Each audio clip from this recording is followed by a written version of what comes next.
Well, hello there. It's me again, Walter Poindexter.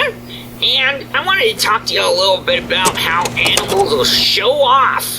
When we were talking with Professor Hammond there, we mentioned some of the horned dinosaurs.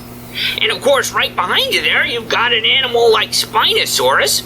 And these dinosaurs and lots of other animals have these weird things kind of sticking off of them that don't seem to have any practical purpose. They don't use them for eating or things like that. Why on earth would a horned dinosaur have horns on the top of its neck shield where it can't poke things? Kind of like that Styracosaurus you might have seen earlier in the park. Well, just like today, where it's really important that we can communicate really well, and we've even invented things like telephones and television and stuff like that, that help us to communicate a lot more clearly. Animals have been doing that for millions of years, pretty much ever since there have been animals. And sometimes they'll grow parts of their body that are really good at communicating things. And that's really the only reason for them. Maybe you remember the Cervalces deer that has a skeleton in the Stuart Museum here.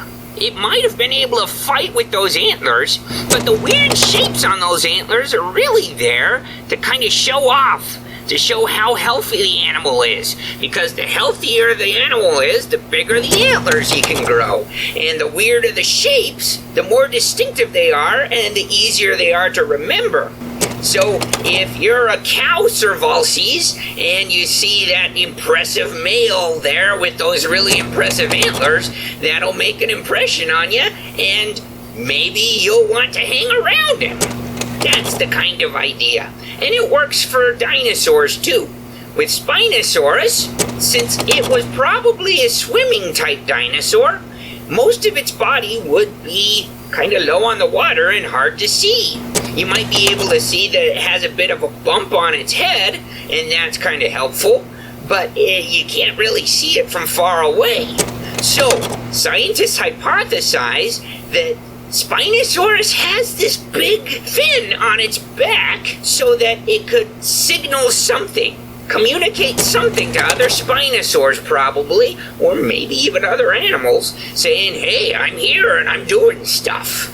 It's definitely the same case with the Ceratopsians. That Styracosaurus has these horns that are pointing backwards. There's no way that it's going to be able to use them. Besides, it doesn't really need those horns. It's got one horn on its nose that definitely means business. So why does it have the horns on the top of its shield? Well, probably to send the message, kind of like a gigantic billboard on its head, that it is one tough hombre and you shouldn't be messing with it. So animals are still doing this today, creating parts of their bodies that they can use for communication. Even we humans have it. I'm not just talking about our voices or our mouths. We can communicate with our eyebrows, right? And we even communicate with our hands. So when you look at animals that way, it really opens up kind of a nifty avenue of exploration, and science is starting to talk about that a lot more lately, and it's kind of exciting. So keep an eye out for that while you're exploring the park.